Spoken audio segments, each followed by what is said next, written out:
السلام علیکم ورحمۃ اللہ وبرکاتہ، نحمدہ ونصلی علی رسولہ الکریم، اما بعد فاعوذ باللہ من الشیطان الرجیم، بسم اللہ الرحمن الرحیم، رب اشرح لی صدری ویسر لی امری واحلل عقدۃ من لسانی یفقہوا قولی۔ لو أنزلنا هذا القرآن على جبل لرأيته خاشعا متصدعا من خشية الله وتلك الأمثال نضربها للناس لعلهم يتفكرون۔ امثال القرآن پروگرام کے سلسلے میں آج ہم عقل سے کام نہ لینے والوں کی مثالوں کے بارے میں پڑھیں گے جو اللہ سبحانہ تعالیٰ نے سورۃ الفرقان اور سورۃ الاعراف میں بیان کی ہیں۔ ان میں سے پہلی مثال ہے سورۃ الفرقان کی آیت نمبر 44 میں، ارشاد باری تعالیٰ ہے، أَمْ تَحْسَبُ أَنَّ أَكْثَرَهُمْ يَسْمَعُونَ أَوْ يَعْقِلُونَ إِنْ هُمْ إِلَّا كَالْأَنْعَامِ بَلْ هُمْ أَضَلُّ سَبِيلًا۔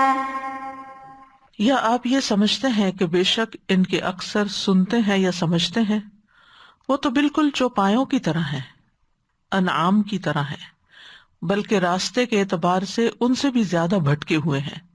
دوسری مثال اللہ سبحانہ تعالیٰ نے سورۃ الاعراف کی آیت نمبر 179 میں بیان کی ہے، ارشاد باری تعالیٰ ہے، وَلَقَدْ ذَرَأْنَا لِجَهَنَّمَ كَثِيرًا مِنَ الْجِنِّ وَالْإِنسِ لَهُمْ قُلُوبٌ لَا يَفْقَهُونَ بِهَا وَلَهُمْ أَعْيُنٌ لَا يُبْصِرُونَ بِهَا وَلَهُمْ آذَانٌ لَا يَسْمَعُونَ بِهَا أُولَئِكَ كَالْأَنْعَامِ بَلْ هُمْ أَضَلُّ أُولَئِكَ هُمُ الْغَافِلُونَ۔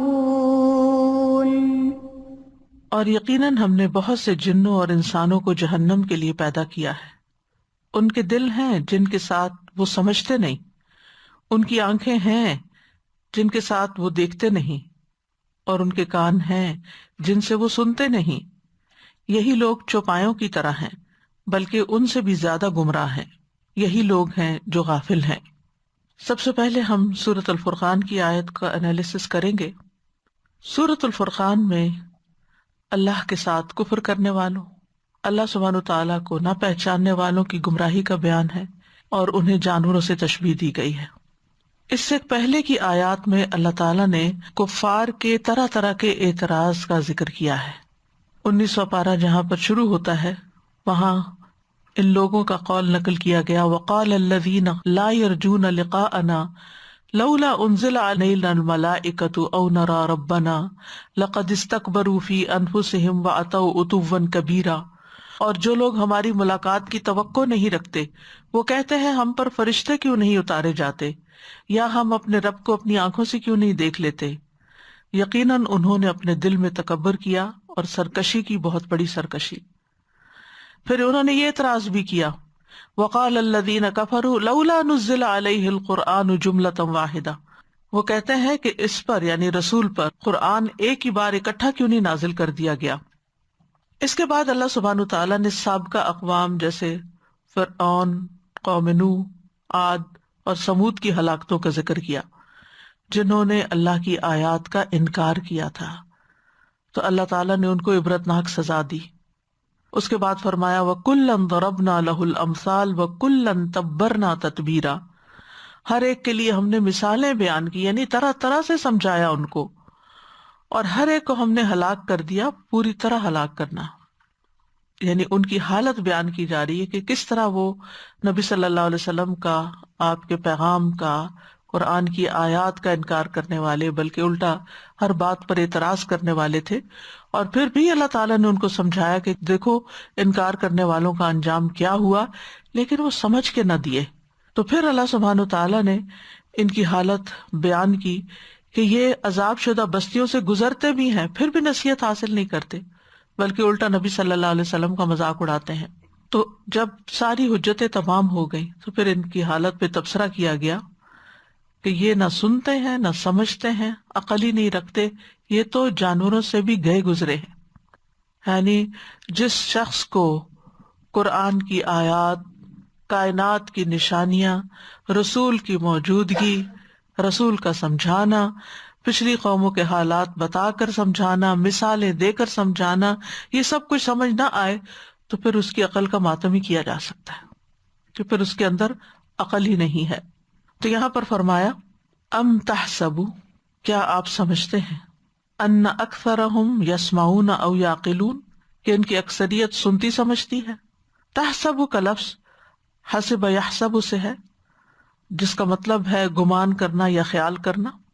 کیا آپ یہ گمان کرتے ہیں، آپ ان کے بارے میں یہ سوچتے ہیں، یہ سمجھتے ہیں، ان اکثرہم، کہ ان کی اکثریت، سب کی بات نہیں کی، کلہم کی بات نہیں کی، اکثریت کی بات کی گئی، میجورٹی کی بات کی گئی، کیونکہ پھر بھی ان میں سے کچھ ایسے تھے جو آہستہ آہستہ بات سمجھ گئے اور مسلمان ہو گئے، لیکن بہت سے ایسے تھے کہ جنہوں نے بات نہ سمجھی، وہ سمجھ نہیں رہے، تو ان کو ایک طرح سے ڈانٹ پلائی جا رہی ہے کہ تمہاری عقل کو کیا ہو گیا ہے کہ تم بات سمجھتے کیوں نہیں ہو۔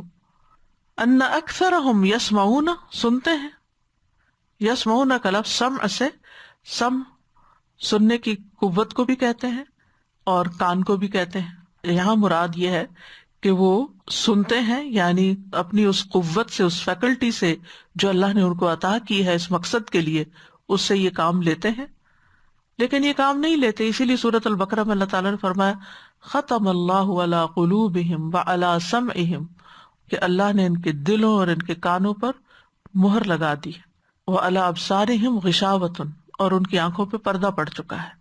تو سماعت کا لفظ جو ہے کبھی سننے کے معنوں میں استعمال ہوتا ہے اور کبھی دل سے متوجہ ہو کر سننے کے لیے آتا ہے، او القى السمع، اسی لیے سمع کا معنی فہم اور تدبر بھی لیا جاتا ہے، اور کبھی اطاعت کا معنی بھی لیا جاتا ہے۔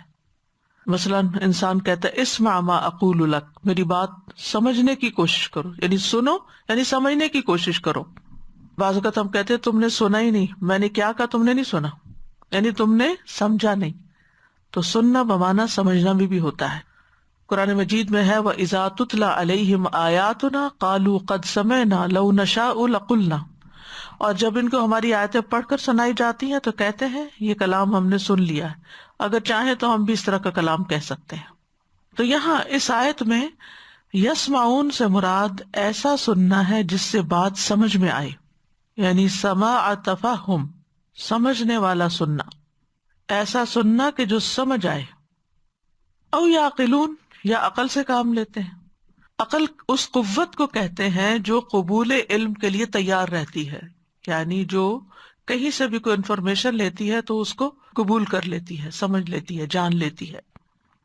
اور بعض اوقات وہ علم جو اس قوت کے ذریعے حاصل کیا جاتا ہے اس کو بھی عقل کہہ دیتے ہیں۔ وہ کہتے ہیں نا کہ اس کی عقل بہت چھوٹی ہے، تو مطلب یہ ہے کہ اس کے پاس زیادہ علم نہیں ہے، اس کی سوچ سمجھ ہی کم ہے۔ اور پھر او یعقلون سے یہ بھی مراد ہے کہ جب آپ ان سے کوئی بات کہتے ہیں تو وہ اپنے دلوں میں اس کی سمجھ بوجھ رکھتے ہیں، یعنی دل سے اس کو لیتے ہیں۔ تو یہاں نبی صلی اللہ علیہ وسلم سے خطاب ہے کہ مشرکین کے ساتھ، کفار کے ساتھ آپ نے آخری دم تک ساری کوشش کر لی کہ ان کو بات سمجھائی جائے، تو کیا آپ سمجھتے ہیں کہ یہ آئندہ بھی سمجھ کر دیں گے؟ اب تک تو نہیں سمجھے، کیا آئندہ بھی یہ سمجھیں گے؟ یعنی جو ان سے مطالبہ کیا جا رہا ہے، جس بات کو سمجھایا جا رہا ہے، کیا واقعی یہ سمجھ کے دیں گے؟ یعنی مراد کیا ہے کہ اس کو قبول کریں گے، اس میں غور و فکر کریں گے۔ انہم الا کالانعام بل ہم اضل سبیلا، تو بیچ میں وقفہ ہے کہ نہیں، یہ سمجھیں گے نہیں۔ کیوں نہیں سمجھیں گے؟ کہ یہ تو بالکل انہم الا نہیں ہے وہ، مگر یعنی یقیناً ہے وہ کل انعام، مویشیوں کی طرح۔ انعام نعم سے ہے، انعام کا لفظ بھیڑ، بکری، اونٹ اور گائے کے لیے استعمال ہوتا ہے، خاص طور پر اونٹوں کے لیے استعمال ہوتا ہے، کیونکہ اونٹ عربوں کے لیے سب سے بڑی نعمت تھے۔ تو یہ انعام یعنی چوپایوں کی طرح ہیں، وہ بھی دیکھتے ہیں، سنتے ہیں، سمجھتے ہیں. بل ہم اضل سبیلا، بلکہ ان سے بھی گئے گزرے ہیں راستے کے اعتبار سے، ان سے بھی گئی گزری ہے ان کی سمجھ. تو قاعدہ یہ ہوتا ہے کہ جس چیز سے مثال دی جاتی ہے، تو جس چیز کو مثال دی جاتی ہے وہ اس سے کم درجے کی ہوتی ہے، تبھی تو بات دوسری سے سمجھ آتی ہے نا. یعنی یہاں نہ سمجھنے والوں کو مثال دی گئی چوپایوں سے، تو مطلب یہ ہے کہ یہ جو بالکل سمجھ نہیں پا رہے، یہ تو ان سے بھی گئے گزرے ہیں، کیونکہ انعام کی مثال سے بات سمجھائی جائے گی اور ان کی حالت بتائی جائے گی. تو مطلب یہ ہے کہ جس چیز سے بات سمجھائی جا رہی ہے وہ ان سے بہتر ہے. اسی لیے آگے فرمایا بل ہم اضل سبیلا، بلکہ وہ تو راستے کے اعتبار سے اور بھی زیادہ بھٹکے ہوئے ہیں. سبیل اصل میں اس راستے کو کہتے ہیں جس پر سہولت سے چلا جا سکے، آسانی سے. اس کی جمع سبل ہوتی ہے. قرآن مجید میں آتا ہے انہارا و سبلا، اللہ نے دریا اور راستے بنائے زمین پر. تو یہ لوگ جانوروں کی طرح ہیں، بلکہ جانوروں سے بھی یا انعام مویشیوں سے، چوپایوں سے بھی بدتر ہیں، کیونکہ جانور کم از کم گھر سے چراگاہ کے راستے کو جانتے ہوتے ہیں. اگر ان کو چھوڑ دیا جائے صبح کے وقت تو ضروری نہیں کہ انہیں آگے کو پکڑ کے بتائے ادھر چلو ادھر چلو ادھر چلو، وہ اپنے راستے پہ سیدھے چلتے چلے جاتے ہیں. ان کو پتا ہوتا ہے کہ ہم نے صبح سویرے کہاں جانا ہے، اور شام کے وقت ان کو اپنے گھر کا راستہ بھی پتا ہوتا ہے. یعنی اتنی عقل سمجھ ان کے اندر بھی ہوتی ہے. لیکن ان لوگوں کو نہ دنیا میں آنے کا مقصد پتا ہے اور نہ جانے کے بعد کا اپنا انجام پتا ہے. ان کو اپنا راستہ نہیں پتا، یہ راستہ کھوئے ہوئے ہیں. ان کے اندر سوچ سمجھ ہی نہیں ہے کہ یہ یہاں دنیا میں کیوں بھیجے گئے. کیونکہ جو چوپائے ہیں اگرچہ عقل اور شعور نہیں رکھتے، لیکن اپنے مطلب کی بات سمجھتے ہیں.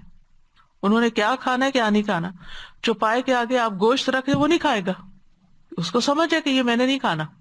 لیکن ان لوگوں کے آگے حلال رکھ دو حرام رکھ دو، یہ ان کو عقل نہیں ہے کہ کیا کھانا اور کیا نہیں کھانا. نہ سمجھو والے کام کرتے ہیں. تو چوپائے اپنے رب کو بھی پہچانتے، اسی لیے تسبیح بھی کرتے ہیں. وَإِن مِّن شَيْءٍ إِلَّا يُسَبِّحُ بِحَمْدِهِ وَلَٰكِن لَّا تَفْقَهُونَ تَسْبِيحَهُمْ. تم ان کی تسبیح نہیں سمجھتے، لیکن وہ اپنے رب کی تعریف کرتے ہیں، اس کی پاکی کا اظہار کرتے ہیں. مقاتل کہتے ہیں چوپائے اپنے رب کو پہچانتے ہیں، اپنی چراگاہوں کی طرف چلے جاتے ہیں، اور وہ مالک جو انہیں چارہ کھلاتے ہیں وہ ان کی اطاعت کرتے ہیں. وہ اپنی زبان میں جیسے بھی ان کو روکتے ٹوکتے ہیں اس کے مطابق وہ سنتے ہیں ان کی بات.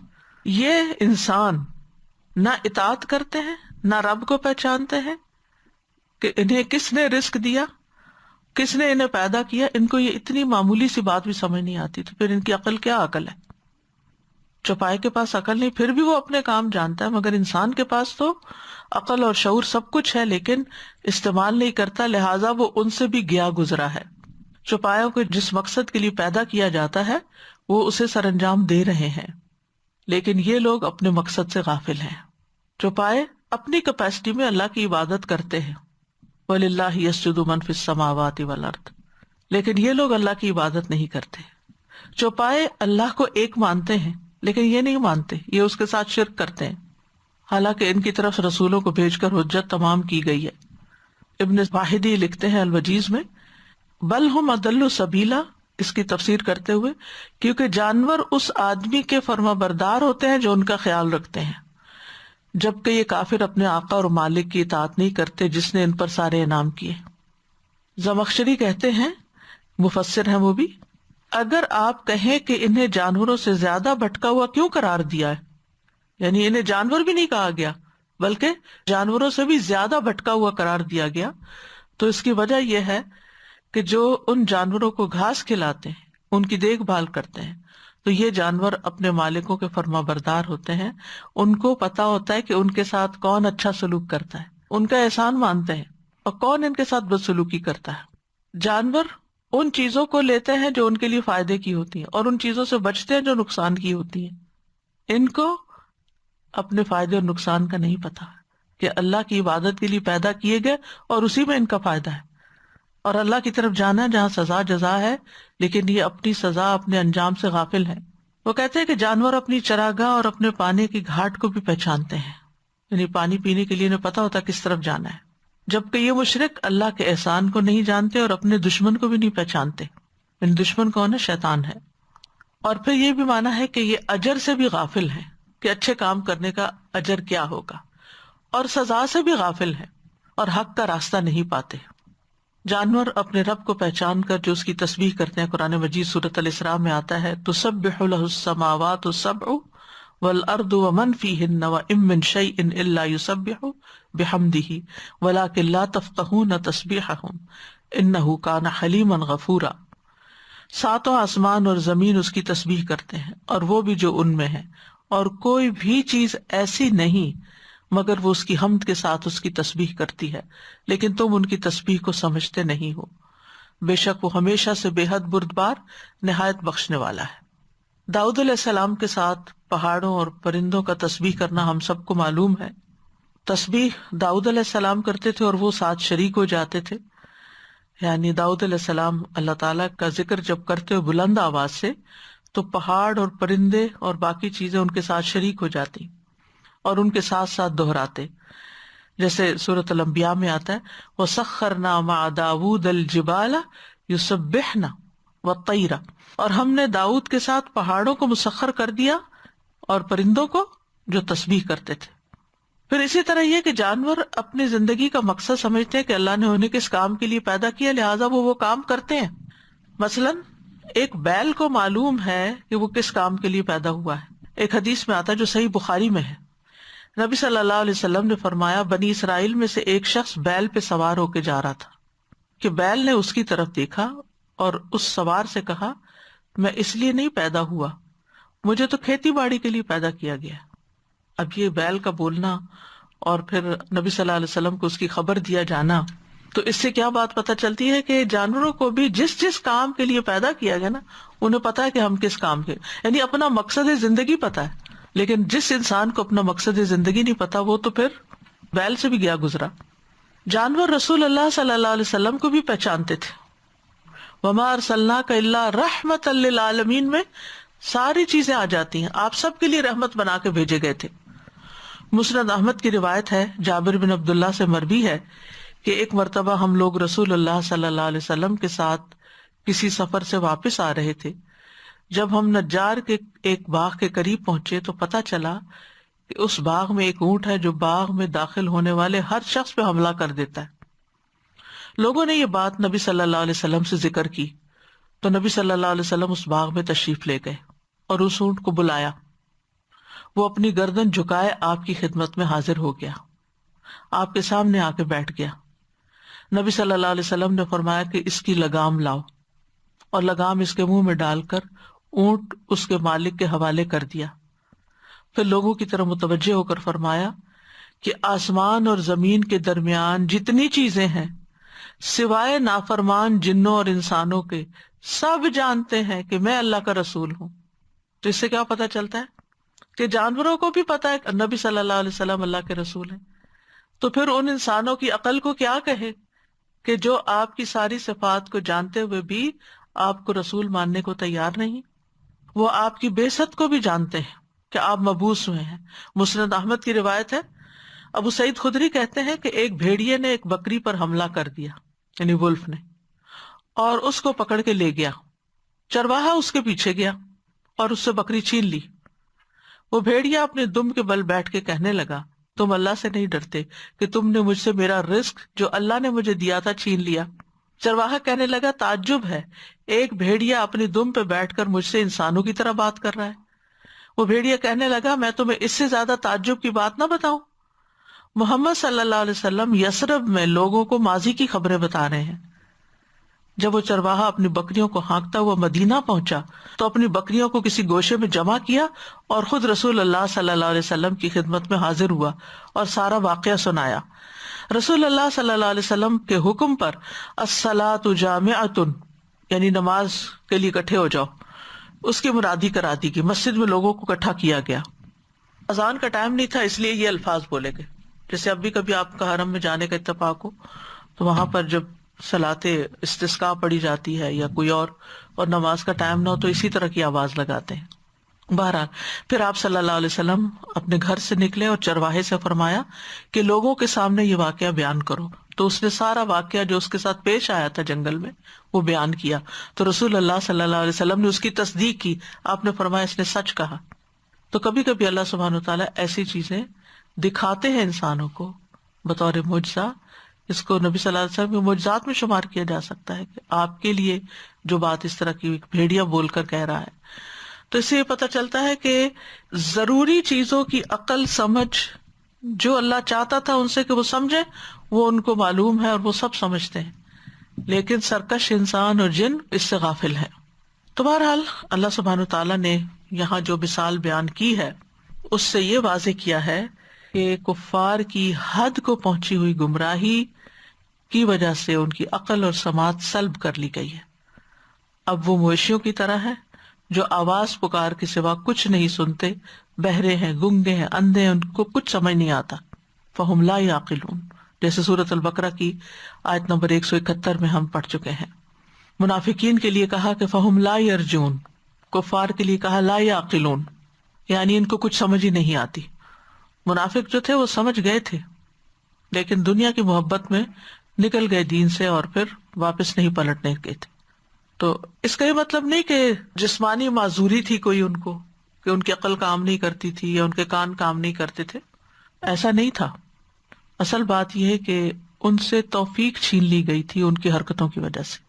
اللہ سبحانہ تعالیٰ سورۃ الانفال میں فرماتے ہیں وَلَوْ عَلِمَ اللَّهُ فِيهِمْ خَيْرًا لَأَسْمَعَهُمْ وَلَوْ أَسْمَعَهُمْ لَتَوَلَّوْا وَهُمْ مُعْرِضُونَ، اور اگر اللہ ان میں نیکی کا مادہ دیکھتا تو ان کو ضرور سنا دیتا، اور اگر بغیر ہدایت کے سنا دیتا تو وہ منہ پھیر کے بھاگ جاتے. یعنی بغیر ہدایت کی صلاحیت کے ان کو زبردستی سناتا تو بھی یہ منہ پھیر کے بھاگ جاتے. اس لیے اللہ تعالیٰ نے پھر ان سے توفیق چھین لی. تو حقیقت یہ ہے کہ ایسے لوگ نہ کسی کی بات سنتے ہیں، نہ کائنات میں غور و فکر کرتے ہیں، نہ اپنے اندر غور و فکر کرتے ہیں، کیونکہ اللہ تعالیٰ کی نشانیاں تو بہت قریب خود ہمارے اپنے اندر موجود ہیں. تو اس لیے ان کو ناسمجھ قرار دیا گیا. سورۃ یونس میں اللہ تعالیٰ فرماتے ہیں قُلِ انظُرُوا ماذا فِي السَّمَاوَاتِ وَالْأَرْضِ وَمَا تُغْنِ الْآيَاتُ وَالنُّذُرُ عَنْ قَوْمٍ لَا يُؤْمِنُونَ، کہہ دیجئے آسمانوں اور زمین میں کیا کچھ موجود ہے اس کو دیکھو. یعنی تم دیکھو کہ آسمانوں اور زمین میں کیا کچھ ہے. آپ یقین کریں کہ کسی بھی زمین کے حصے پہ چلے جائیں، صرف وہیں غور کرنا شروع کر دیں کیا کچھ ہے زمین کے اندر. پودوں کو دیکھیں، مٹی کو دیکھیں، پھر اس کے اندر اجزاء، ان کے اندر منرلز، کیا کیا اللہ نے ان میں ڈالا ہوا ہے، انسان حیران ہو جاتا ہے. تو فرمایا آپ کہیے کہ تم دیکھو آسمانوں اور زمین میں کیا کچھ موجود ہے، اور نشانیاں اور ڈرانے والی چیزیں ان لوگوں کے کام نہیں آتی جو ایمان نہیں لاتے. یعنی جنہوں نے ماننا نہیں ان کو سمجھانا فائدہ ہی نہیں دیتا. اور پھر یہ ہے کہ اکثریت کی یہاں پر نفی کر دی گئی ہے کیونکہ اکثریت کا حال یہی ہے. سورۃ الانعام میں ہی اللہ سبحانہ تعالیٰ آیات کو جھٹلانے والوں کو گنگا بہرا قرار دیتے ہیں. فرمایا والذین کذبوا بآیاتنا صم وبکم فی الظلمات من یشاء اللہ یضللہ ومن یشاء یجعلہ علی صراط مستقیم. اور جن لوگوں نے ہماری آیات کو جھٹلایا وہ بہرے اور گنگے ہیں، اندھیروں میں پڑے ہوئے ہیں. جسے اللہ چاہے گمراہ کر دیتا ہے اور جسے چاہتا ہے اسے سیدھے رستے پر لگا دیتا ہے. تو چونکہ یہ سمجھنا نہیں چاہتے لہٰذا اللہ نے ان سے توفیق بھی چھین لی، کیونکہ والذین جاہدوا فینا لنہدینہم سبلنا، جو لوگ ہمارے راستے میں کوشش کریں گے ہم ان کو اپنا رستہ ضرور دکھائیں گے.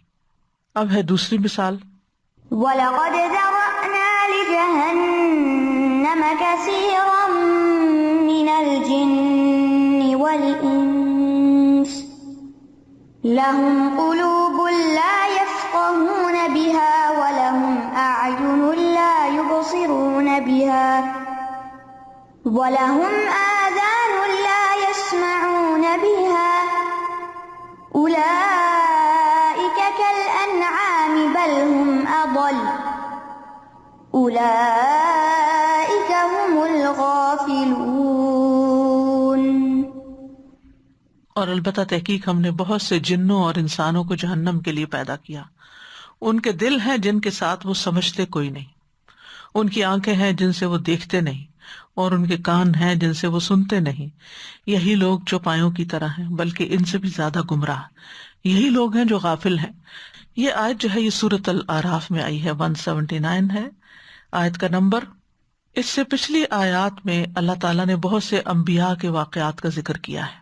انبیاء علیہ السلام نے اپنی اپنی قوم کو اللہ کی طرف بلایا, توحید کی دعوت دی, اور اس میں بہت محنت کی, تکلیفیں بھی اٹھائیں, اور انہوں نے لوگوں کو سمجھایا کہ وہ ایک اللہ کی عبادت کریں. لیکن انہوں نے انکار ہی کیا, روگردانی ہی کی, منہ ہی پھیرا, یہاں تک کہ ان پر اللہ کا عذاب آ گیا, ثابت ہو گیا. ان ساری باتوں کو, ان ساری مثالوں کو بیان کرنے کے بعد اللہ سبحانہ وتعالیٰ نے ایک ایسے شخص کا حال بیان کیا جسے اللہ نے اپنی آیات کا علم دیا تھا, لیکن وہ ان سے صاف نکل گیا اور دنیا کی طرف جھک گیا. اس شخص کی مثال کتے سے دی گئی, جس کا ہم تفصیلی جائزہ پیچھے لے چکے ہیں. اس مثال کے فوراً بعد پھر اللہ سبحانہ وتعالیٰ نے ایسے لوگوں کی حالت بیان کی جو حق سنتے ہی نہیں, حق کو دیکھتے ہی نہیں, حق کو سمجھتے ہی نہیں. ان کو جانوروں کی طرح یا اس سے بھی بدتر قرار دیا. تو فرمایا وَلَقَدْ ذَرَأْنَا لِجَهَنَّمَ, ہم نے پیدا کیا جہنم کے لیے. یعنی کن کو پیدا کیا؟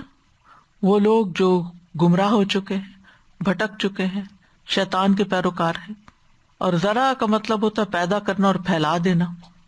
تو آپ دیکھیں آدم اور حوا کی اولاد میں سے کتنے بلین انسان جو ہے اس وقت اس زمین کے اوپر موجود ہیں. تو یہ اسی پھیلاؤ کا نتیجہ ہے. تو ہم نے پیدا کیے لِجَهَنَّمَ, جہنم کے لیے. یہاں جو لام ہے اسے لام عاقبت کہتے ہیں, برائے انجام. یعنی جن لوگوں نے اپنے حواس سے صحیح فائدہ نہیں اٹھایا وہ انجام کار جہنم میں ہی جائیں گے. گویا دوسرے لفظوں میں وہ ایسے ہیں جیسے جہنم ہی کے لیے پیدا ہوئے, سوچتے سمجھتے جو نہیں. تو جو سوچے نہ اور سمجھے نہ, اس کا انجام تو پھر یہی ہوتا ہے. وہ تو اندھا دھند بھاگتا چلا جا رہا ہے اور آگے گڑھا ہے اور اس میں جا گرے گا, اس کو اپنے انجام کی فکر ہی کوئی نہیں ہے.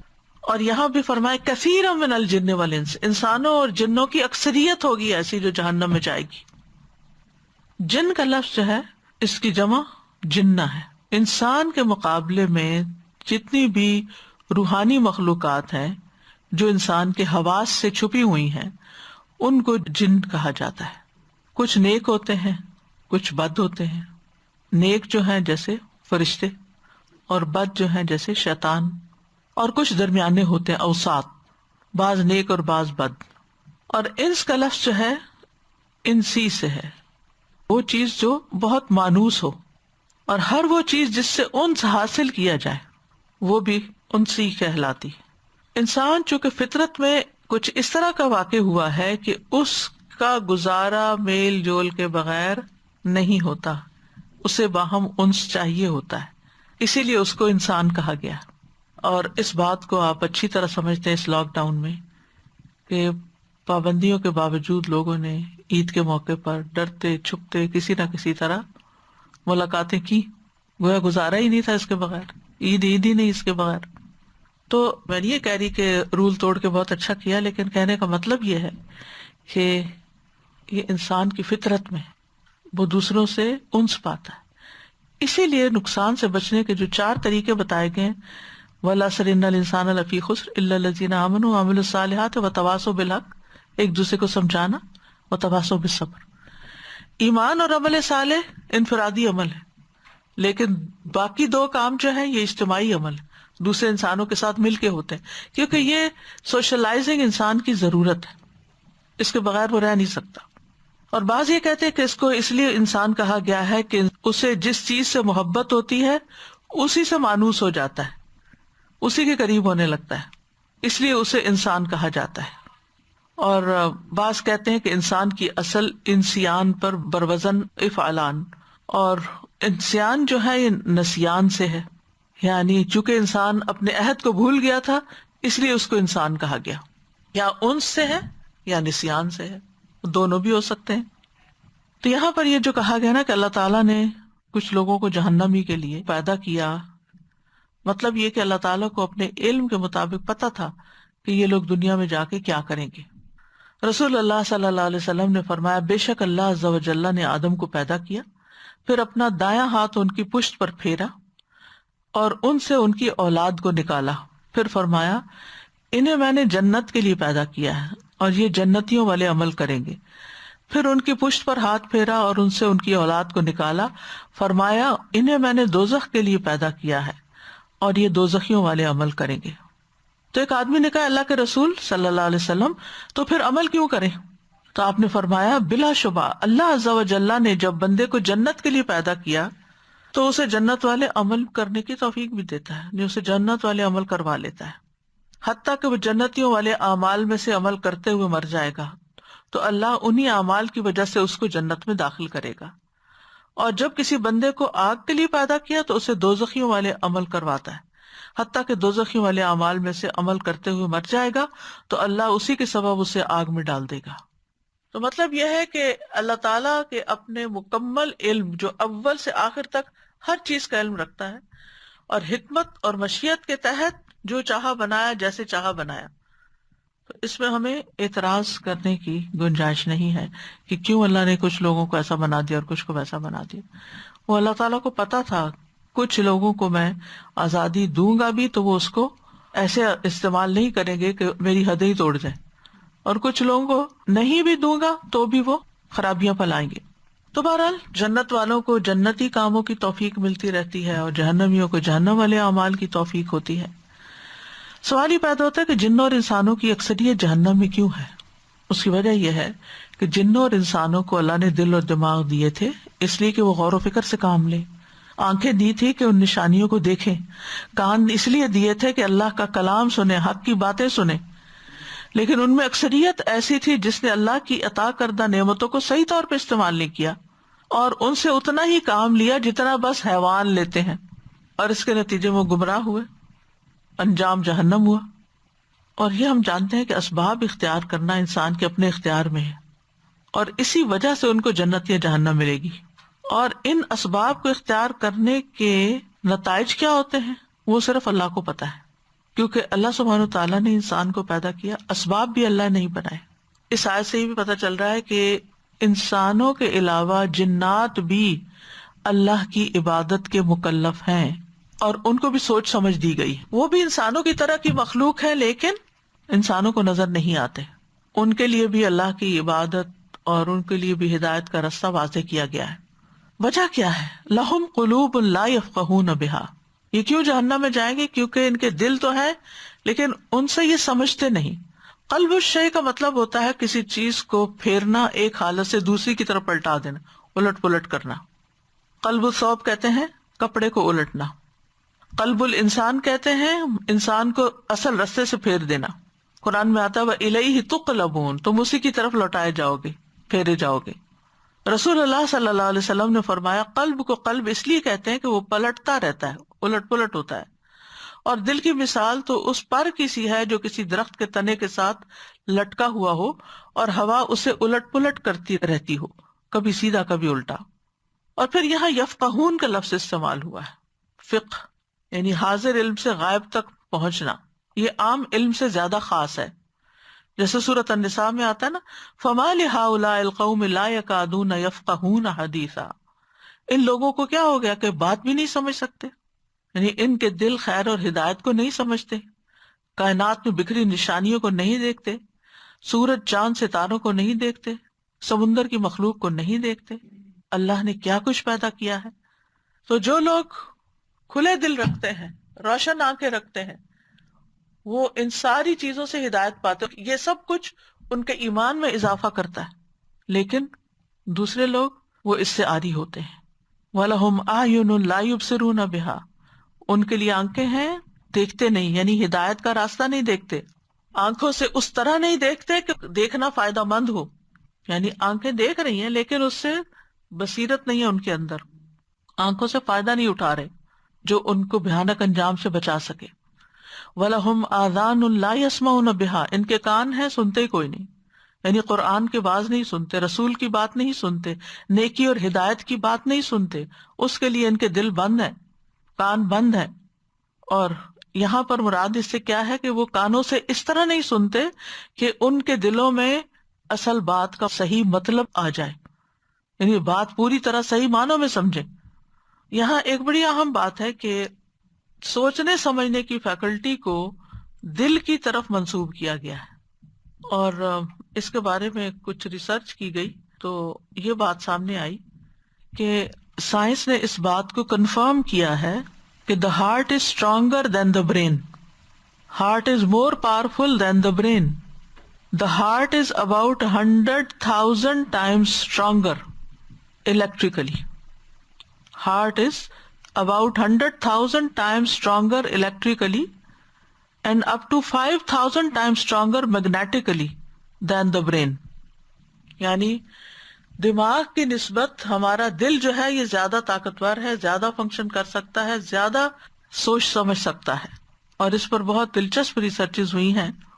اگر آپ کو وقت ہو تو آپ ان کو ضرور پڑھیں، کافی انٹرسٹنگ ٹاپک ہے، وقت کم ہے۔ فرمایا اولئک کالانعام بل ہم اضل، یعنی یہ لوگ جن کے یہ اوصاف ہیں، جو صرف کھاتے پیتے ہیں، عیش عشرت کرتے ہیں اور آخرت کا نہیں سوچتے، یہ مویشیوں سے بھی زیادہ بھٹکے ہوئے ہیں، کیونکہ مویشی اللہ کے فرما بردار ہیں اور کافر اللہ کے فرما بردار نہیں ہے، کیونکہ یہ اپنے نفع نقصان سے بھی بالکل غافل ہے۔ انسان جو ہے یہ ایک عجیب مخلوق ہے، اگر یہ اللہ کی اطاعت کرے تو فرشتوں سے بھی اونچا ہے مقام اس کا، اور اگر یہ اللہ کی نافرمانی کرے تو جانوروں سے بھی بدتر ہے۔ اولئک هم الغافلون، یہ کون لوگ ہیں جو نہ سنتے ہیں، نہ سمجھتے ہیں، نہ کچھ کرتے ہیں؟ یہ غافل لوگ ہیں۔ غفلت اس بھول کو کہتے ہیں جو قلت احتیاط، تھوڑی احتیاط کرنے کی وجہ سے یا تھوڑے تحفظ کی وجہ سے انسان کو عارض ہو جاتا ہے، یعنی وہ سہو یا بھول جو انسان کو لگ جاتی ہے، کس وجہ سے؟ کہ جب پروٹیکشن نہیں ہوتی یا احتیاط نہیں ہوتی۔ اور سب سے فائدے کی چیز کیا ہے؟ کہ اللہ پر ایمان لانا، اس کی اطاعت کرنا اور اس کو یاد کرتے رہنا۔ تو جو سب سے فائدے کی چیز ہے اس سے بھی یہ غافل ہو جاتے ہیں، یعنی چھوٹا سا ذکر، چھوٹی سی نیکی، جس کے نتیجے میں پھر اللہ کی نافرمانی کو مول لیتے ہیں۔ اولئک هم الغافلون۔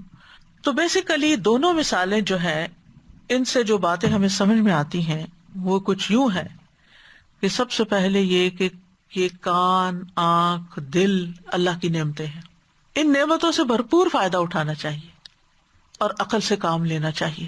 اللہ تعالیٰ فرماتے ہیں واللہ اخرجکم من بطون امہاتکم لا تعلمون شیئا وجعل لکم السمع والابصار والافئدہ لعلکم تشکرون، اور اللہ نے تمہیں تمہاری ماؤں کے پیٹوں سے اس حال میں نکالا کہ تم کچھ نہ جانتے تھے، اس نے تمہارے لیے کان اور آنکھیں اور دل بنا دیے تاکہ تم شکر ادا کرو۔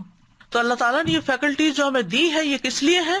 کہ ہم ان نعمتوں کا شکر ادا کریں، لیکن ہم بہت کم شکر ادا کرتے ہیں۔ اسی لیے اللہ تعالیٰ فرماتے ہیں هو الذی انشأ لکم السمع والابصار والافئدہ قلیلا ما تشکرون، وہی ہے جس نے تمہارے لیے کان اور آنکھیں اور دل بنائے، تم بہت کم شکر ادا کرتے ہو۔ اور یاد رکھیے انہی 3 فیکلٹی سے قیامت کے دن حساب بھی ہوگا، سوال جواب بھی ہوں گے۔ ان السمع والبصر والفؤاد کل اولئک کان عنہ مسئولا، بے شک کان اور آنکھ اور دل، ان میں سے ہر ایک کے متعلق سوال ہوگا۔ ابن قیم کہتے ہیں کہ بندے کے اعضاء میں سے، یعنی ہمارے جو جوڑ ہیں، انگلیاں ہیں، ہاتھ پاؤں ہیں، جتنے بھی اعضاء ہیں جسم میں جو فنکشن کرتے ہیں، ان میں سے ہر عضو کے لیے اللہ کی عبودیت ہے جو اسی عضو کے ساتھ خاص ہے، اور ایک اطاعت جو اس سے مطلوب ہے، وہ عضو اسی کے لیے پیدا کیا گیا ہے اور اسی اطاعت کے لیے مہیا کیا گیا ہے۔ یعنی اللہ نے تو عقل اور دل دیے ہی اس لیے تھے تاکہ ہم اللہ کو پہچانیں اور اس کی عبادت کریں۔ پھر یہ ہے کہ جس مقصد کے لیے یہ اعضاء پیدا کیے گئے ہیں اس کو پہچانا جائے اور وہ ان سے کام لیا جائے۔ وہ کہتے ہیں کہ انسانوں میں سے کچھ لوگ وہ ہیں جو ان چیزوں کو، ان اعضاء کو ان چیزوں میں استعمال کرتے ہیں جن کے لیے وہ پیدا کیے گئے، یعنی یہ وہ قسم ہے جس نے اللہ کے ساتھ بہت ہی نفع بخش تجارت کی، وہی کرتے ہیں جس کے لیے اللہ نے انہیں پیدا کیا، دن رات اسی میں لگے رہتے ہیں۔ دوسرے جس مقصد کے لیے اعضاء کو پیدا نہیں کیا وہ کام کرنا۔ وہ لکھتے ہیں دوسری قسم وہ ہے جو ان اعضاء کو ان کاموں میں استعمال کرتی ہے جن کے لیے ان اعضاء کو پیدا ہی نہیں کیا گیا، اور نہ ہی وہ کام ان اعضاء کے لیے پیدا کیے گئے. تو یہ وہ ہے جس کی کوشش ناکام ہوئی اور اس کی تجارت خسارے میں پڑی اور اس سے رب کی رضا چھوٹ گئی اور اس کا بھاری ثواب بھی رہ گیا اور اس نے اللہ کی ناراضگی اور دردناک عذاب کو حاصل کر لیا. پھر تیسری قسم کے لوگ وہ ہیں جنہوں نے اپنے اعضاء کو معطل کر دیا، ان کو بیکار رکھ کے مار دیا. تو یہ شخص بھی خسارہ پانے والا ہے، بہت بڑا خسارہ، کیونکہ اللہ تعالیٰ نے بندے کو اپنی عبادت اور اطاعت کے لیے پیدا کیا ہے، نہ کہ بیکار رہنے کے لیے. تو ان میں تینوں قسموں کے جو لوگ ہیں، جو پہلی قسم والے لوگ ہیں، چاہے وہ حرکت میں ہو یا سکون میں ہو، کھڑے ہوں بیٹھے ہوں، دوستوں میں ہوں یا اکیلے ہوں، ہر حال میں اللہ کی اطاعت کے مطابق ہی کام کریں گے اور اس طرح ان کا قرب مزید بڑھ جائے گا. دوسری قسم کے لوگ جو ہیں یہ سب کچھ کریں گے لیکن نیت چونکہ درست نہیں ہوگی، لہٰذا سب کچھ ان کے خلاف پڑے گا. تیسری قسم کے لوگ وہ ہیں کہ جب یہ سب کچھ کریں گے تو غفلت میں، بیکار حالت میں اور کوتاہی میں ہوں گے، یعنی غفلت کا شکار ہوں گے. پہلی قسم والے کا ہر کام عبادت، دوسری قسم کا شخص ہر کام اس کے خلاف، اور تیسری قسم کا شخص ویسے ہی سو رہا ہے، غفلت میں مبتلا ہے، غفلت میں پڑا ہوا ہے. تو مخلوق میں سے اللہ کے نزدیک سب سے زیادہ ناپسندیدہ، سب سے زیادہ دھتکارا ہوا وہ شخص ہے جو بہت ہی مہمل اور بیکار ہے، نہ وہ دنیا کے کاموں میں لگا ہوا، نہ آخرت کے لیے کوشش کرتا ہے.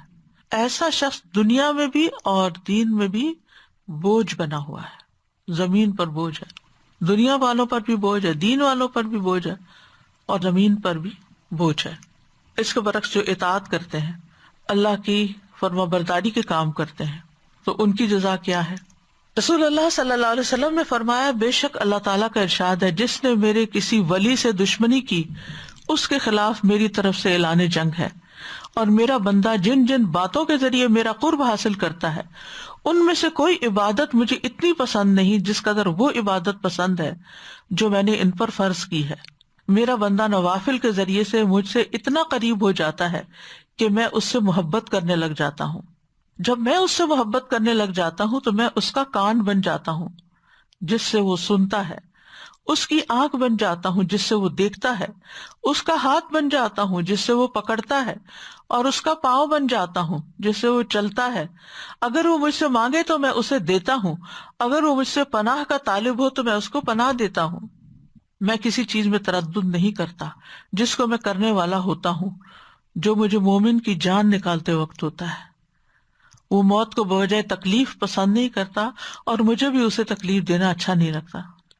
تو بنیادی طور پر ہمارا دین ہمیں کیا سکھاتا ہے، اور جو بات ہمیں سوچ سمجھ کر یہاں سے لے کے جانی ہے وہ یہ ہے کہ ہم سب کو اپنی عقل کو مزید استعمال کرنے کی ضرورت ہے، اور اس کے لیے معیار بنائیں کہ ان کاموں کے لیے اور اس وقت گزاری کے لیے ہم نے اپنے آپ کو وقف کرنا ہے جس میں انسان اللہ سبحانہ وتعالیٰ کی اطاعت کرے. تو آسمان اور زمین کی تخلیق میں عقل والوں کے لیے بہت سی نشانیاں ہیں. سورۃ البقرہ میں آتا ہے، ان فی خلق السماوات والارض واختلاف اللیل والنہار والفلک التی تجری فی البحر بما ینفع الناس وما انزل اللہ من السماء من ماء فأحیا بہ الارض بعد موتها وبث فیہا من کل دابۃ وتصریف الریاح والسحاب المسخر بین السماء والارض لآیات لقوم یعقلون. بے شک آسمانوں اور زمین کے پیدا کرنے میں، رات اور دن کے بدلنے میں، ان کشتیوں میں جو سمندر میں وہ چیزیں لے کے چلتی ہیں جو لوگوں کو فائدہ دیتی ہیں، اور اس پانی میں جو اللہ نے آسمان سے اتارا، پھر اس کے ساتھ زمین کو اس کی موت کے بعد زندہ کر دیا اور اس میں ہر قسم کے جانور پھیلا دیے، اور ہواؤں کے بدلنے میں، اور بادل میں جو آسمان و زمین کے درمیان مسخر کیا ہوا ہے. ان لوگوں کے لیے یقیناً بہت سی نشانیاں ہیں جو سمجھتے ہیں، لیکن یہ نشانیاں کس کو فائدہ دیتی ہیں؟ جو سمجھتے ہیں، عقل سے کام لیتے ہیں. اسی طرح سورۃ جاثیہ میں آتا ہے، ان فی السماوات والارض لآیات للمؤمنین، بے شک آسمانوں اور زمین میں ایمان لانے والوں کی کئی نشانیاں ہیں.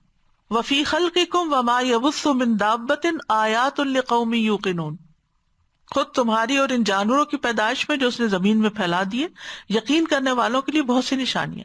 یعنی جو کچھ آپ کو نظر آتا ہے اس میں سے کوئی نہ کوئی سبق نکالے. اپنے رب کو پہچانے، معرفت حاصل کریں، اپنے رب کی بڑائی کا احساس دل میں پیدا کریں اور اپنی آخرت کی فکر کریں۔ پھر اسی طرح سورۃ الرعد میں کھیتوں اور باغوں میں عقل والوں کے لیے نشانیاں ہیں، اس کا ذکر کیا گیا۔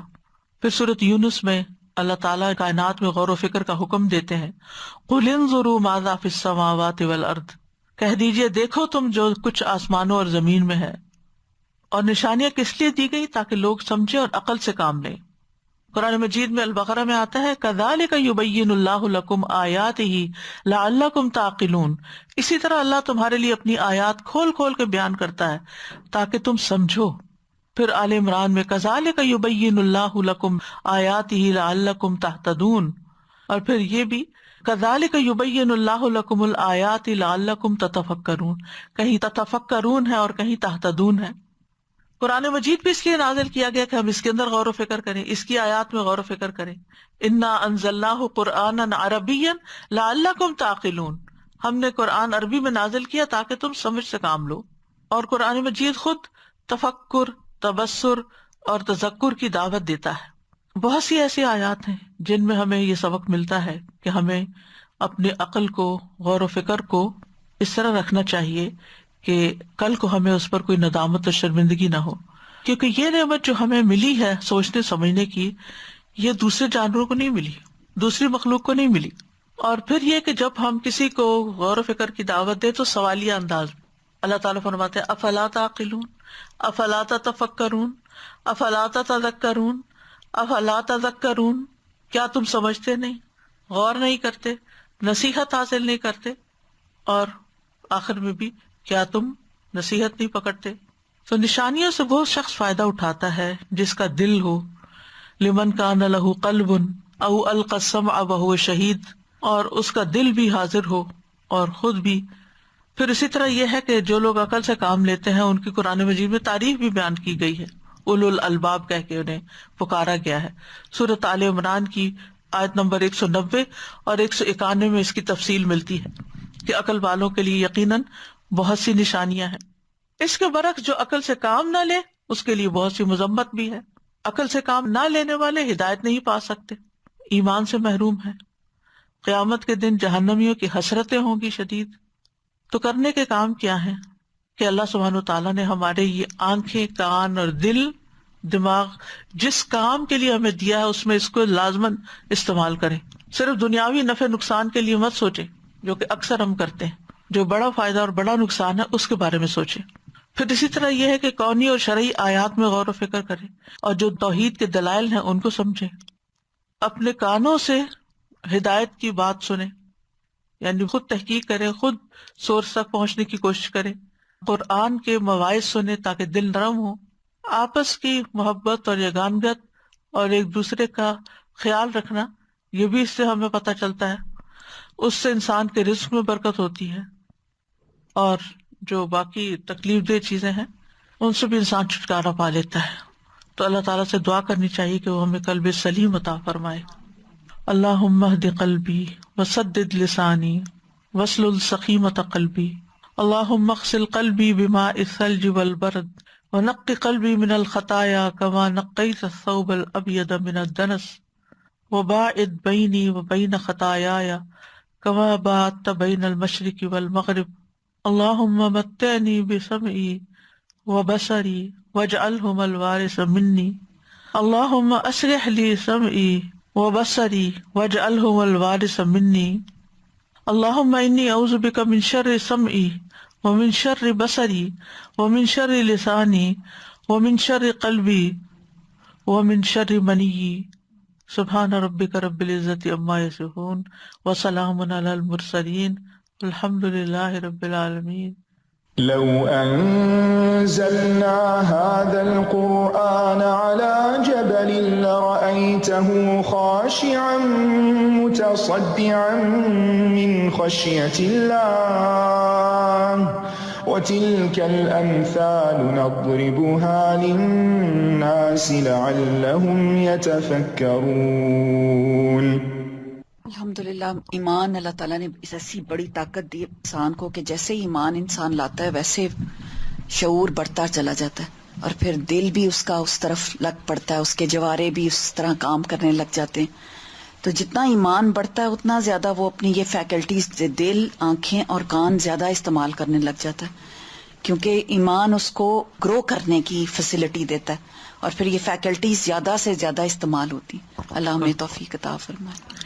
کہتے ہیں کہ حضرت موسیٰ علیہ السلام نے ایک بار دعا کی، یہ بعض روایات میں آتا ہے کہ یا اللہ میری قوم سے سب کچھ چھیننا لیکن عقل نہ چھیننا. تو اللہ تعالیٰ نے جواب دیا کہ اے موسیٰ، جب ہم کسی سے چھیننے والے ہوتے ہیں یعنی کچھ چھیننا چاہتے ہیں تو اس کی عقل ہی سب سے پہلے چھینتے ہیں، کیونکہ جب عقل نہیں رہتی تو انسان بے جا بولتا ہے، بے جا خرچ کرتا ہے، بے جا غلط کام، اصل معبود کسی اور کو بنا بیٹھتا ہے. کو ڈائمینشیا اور یہ بیماریاں ہوتی ہیں، اللہ معاف کر دے، ان کا یہی حال ہو جاتا ہے. ان کو یہی سمجھ نہیں آ رہی ہوتی کہ اب کون سا وقت ہے، کیا ہو رہا ہے آس پاس، کسی کا خیال نہیں، کچھ نہیں. اور جو اللہ معاف کر دے، اور ویسے جو مینٹل سک ہوتے ہیں جن کو ویسے شعور نہیں رہتا، ان کی بھی حالت اسی قسم کی ہو جاتی ہے. ان کو ناپاکی کا پاکی کا کچھ بھی خیال نہیں ہوتا. اللہ تعالیٰ ایسی حالت سے بچائے، اور ارذل عمر سے بھی اللہ تعالیٰ ہمیں نجات دے. دادا جی ویسے تو کافی ایکسپلین کیا آپ نے کہ کیا کیا فرق ہے انسانوں میں اور جانوروں میں. جو چیز مجھے بہت زیادہ دل پہ اثر کیا کہ وہ اللہ سبحانہ تعالیٰ کی تسبیح بھی کرتے ہیں، تسبیح بھی کرتے ہیں. اور ہمارے تو سب کل ان کا علم الصلاۃ ہو تسبیح ہو، ہر ایک کو اپنی صلاۃ بھی پتہ ہے، تسبیح بھی پتہ ہے، اور وہ کر بھی رہے ہیں اور اپنے اللہ تعالیٰ کی اطاعت بھی کر رہے ہیں. تو ہم سب سے پہلے تو نمازیں چھوٹتی ہیں، تھوڑا سا ذرا سا شعور میں آتے ہیں. آخر دعوانا ان الحمد للہ رب العالمین. سبحانک اللہم وبحمدک، اشہد ان لا الہ الا انت، استغفرک واتوب الیک. السلام علیکم ورحمۃ اللہ وبرکاتہ.